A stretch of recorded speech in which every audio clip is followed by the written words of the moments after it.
श्री सद्गुरु उपदेशावली। प्रथम उपदेश। श्री सद्गुरु शक्ति संचार का रहस्य व स्वरूप। लेखक योगेश्वर श्री प्रभु रामलाल जी महाराज। जिस समय संसार से दुखित होकर आनंद का जिज्ञासु पुरुष किसी सद्गुरु योगी के चरणों में पहुंचता है, तो दिव्य दृष्टि के स्वामी श्री सद्गुरु उसके पूर्व जन्मार्जित अंतःकरण के संस्कार चक्र को देखकर निश्चित करते हैं कि यह पिछले जन्मों में किस स्वरूप का ध्यान और किस मंत्र का जाप करता रहा है तथा इसके हृदय मानस क्षेत्र में किस प्रकार के विचारों का संग्रह है।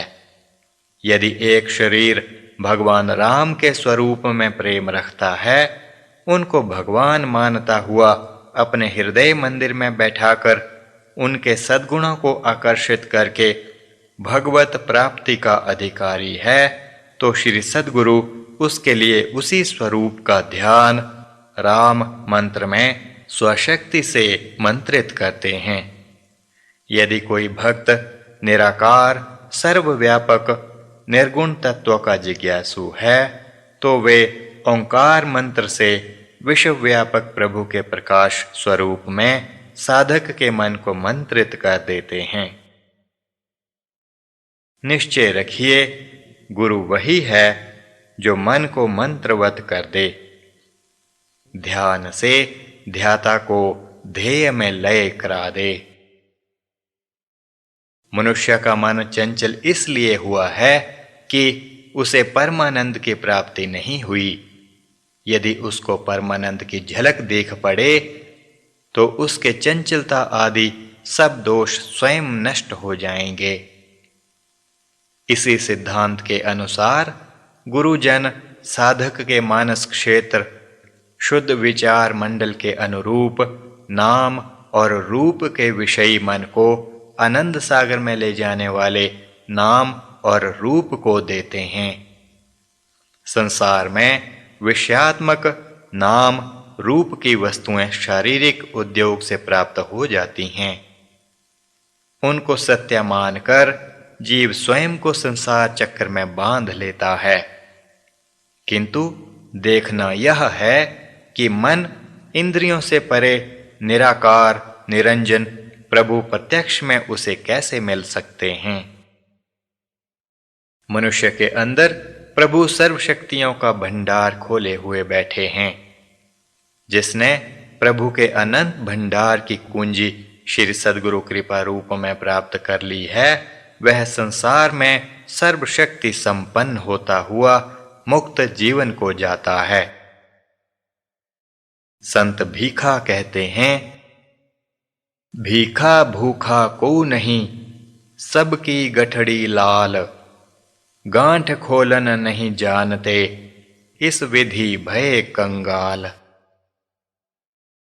जिस समय योगी सद्गुरु साधक को ईश्वरीय शक्तियों के किसी स्वरूप में और उसी नाम में लगाता है, तो कर्णेंद्रिय नाम व दृष्टि उसके स्वरूप में लगती हैं और वृत्ति अंतर्मुखी होती है।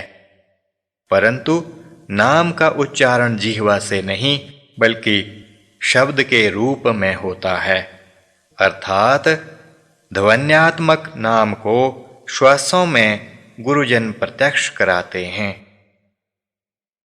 साथ ही स्वशक्ति देते हैं, जिसके प्रभाव से नाम में रूप की प्रतीति होती है और स्वरूप में देवत्व श्री सद्गुरु की संकल्प शक्ति से प्रकट होता है।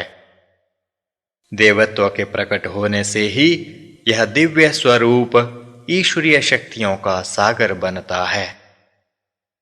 नाम में रूप की प्रतीति होने से ईश्वरीय विचारों का आकर्षण होता है। प्राण शक्ति श्वासों द्वारा ईश्वरीय नाम रूप के विचारों को ब्रह्मांड के ईश्वरीय केंद्रों पर पहुंचाकर दिव्य संबंध की स्थापना करती है। बारंबार मन एक से विचारों को श्वासों में पिरोकर आकर्षण करना प्रारंभ करता है तो ईश्वरीय शक्ति की झलक अनुभव में आने लगती है। प्रत्यक्ष में आनंद की प्राप्ति से विश्वास दृढ़ होता है। दृढ़ विश्वास से विचार शक्ति अद्भुत बलशाली होकर इच्छित प्राण शक्ति को बलवती बनाती है। उस इच्छित प्राण शक्ति के श्वासों में होने वाले नाम रूप से देवत्व को ग्रहण करने में साधक शीघ्र ही सफल होता है। नाम की ध्वनि युक्त श्वासों में जब ईश्वरीय विचारों की तीव्र आकांक्षा होती है तो श्वास के आकर्षण के साथ दिव्य नाम रूप में छिपे हुए विचार भी आने लगते हैं। वे विचार जैसे जैसे आते हैं तैसे तैसे अपना स्थान बनाते हुए विरुद्ध विचारों को निकालते चले जाते हैं। अतः शुद्ध विचारों का आकर्षण श्वासों के आवागमन के साथ होता है और दूषित विचारों का नाश होना आरंभ हो जाता है। इसी को देवासुर संग्राम कहते हैं। अब विषयों की ओर प्रवृत्त रहने वाला नाम रूप का द्वार बंद हो जाता है, बल्कि अंदर के चोर डाकू भी भागने लगते हैं। सतोगुणी विचारों की प्रबलता होने से रजोगुणी तमोगुणी विचार नाश होकर साधक सतोगुणी होना आरंभ होता है। सत्व स्वभाव से मन, बुद्धि, अहंकार भी सतोगुणी होने लगते हैं। फिर साधक के मन, वचन, कर्म सब ही शुद्ध पवित्र होने लगते हैं। अब साधक तप, दान आदि जो भी कर्म करता है वह निष्काम होता है, क्योंकि साधक सत्व स्थित बुद्धि के आश्रय कर्म करता हुआ निष्काम अकर्ता होता है। भगवान सत्व स्थित बुद्धि के लक्षण गीता में इस प्रकार वर्णन करते हैं। प्रवृत्तिंच निवृत्तिंच कार्य कार्ये भयाभये बंधम मोक्षिंच या वेत्ति बुद्धि सह पार्थ सात्विकी।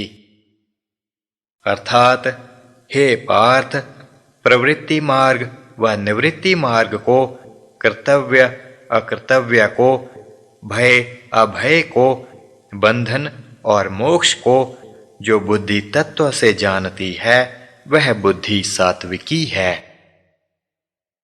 सात्विकी बुद्धि सात्विकी स्वभाव बनाने में समर्थ होती है।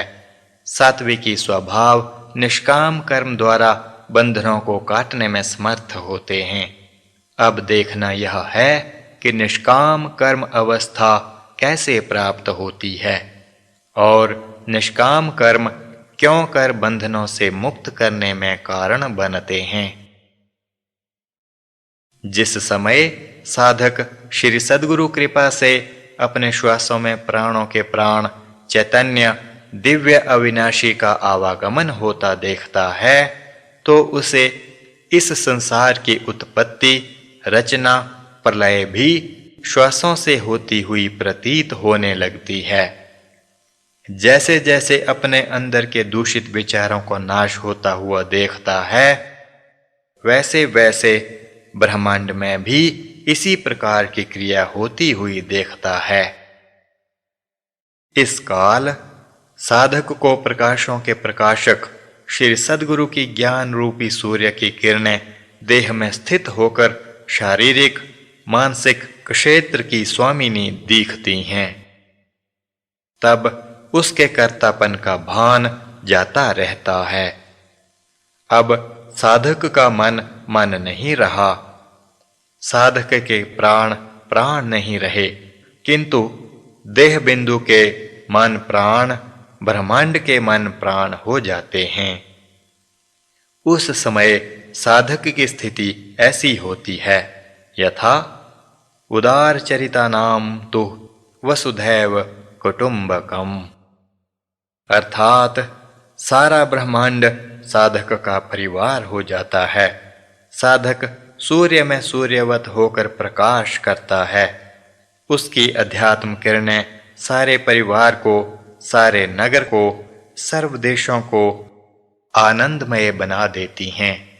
ऐसी स्थिति में साधक को ऋतंभरा प्रज्ञा प्राप्त होती है और परापश्यंती वाणी सुनाई देती है। उपरोक्त अवस्था बुद्धि के आत्म तत्व में स्थित होने से प्राप्त होती है। ऐसी अवस्था में पहुंचा हुआ साधक सर्वशास्त्रों का ज्ञाता हो जाता है। उसके सर्व संशयों का नाश हो जाता है। उसे संपूर्ण गुप्त विद्याएं प्रकट हो जाती हैं और सर्व सिद्धियां उसकी दासी हो जाती हैं। ज्यों-ज्यों साधक को अधिकाधिक आनंद प्राप्त होता है, त्यों-त्यों उसमें प्यारे प्रभु से मिलने की आकांक्षा की अभिवृद्धि होती है। पिपासा के बढ़ने के कारण साधक का मन देवत्व अवस्था में पहुंचता है। उसे सिद्ध पुरुष, मुक्त आत्माओं व भगवत शक्ति स्वरूप स्वयं भगवान के दर्शन होते हैं। साधक कृतकृत्य होता है। मुक्त आत्मा देवगण प्रसन्न होकर साधक को वर मांगने के लिए कहते हैं और स्वशक्ति प्रदान करते हैं, जिससे साधक निर्विघ्न होकर हर समय आनंद मगन रहता है। सब देवता उसकी स्तुति करते हैं। सर्व शक्तियां उसे प्राप्त होती हैं, परंतु वह सर्व शक्तियों के कर्ता, प्रकाशों के प्रकाश, नाम रूप के कर्ता में विभोर रहता है। ऐसी उच्च अवस्था वाले साधक का वर्णन भगवान श्री कृष्ण अपने मुखारविंद से गीता अध्याय 6 श्लोक 30 में इस प्रकार करते हैं। यो मां पश्यति सर्वत्र सर्वञ्च मयि पश्यति तस्याहं न प्रणश्यामि स च मे न प्रणश्यति। अर्थात जो पुरुष सब भूतों में सबके आत्म स्वरूप मुझ वासुदेव को ही व्यापक देखता है और संपूर्ण भूतों को मुझ वासुदेव के अंतर्गत देखता है, उसके लिए मैं अदृश्य नहीं हूँ और वह मुझसे वियोग को प्राप्त नहीं होता, क्योंकि वह मुझ में एक ही भाव से स्थित है। प्रथम उपदेश समाप्त। ओम।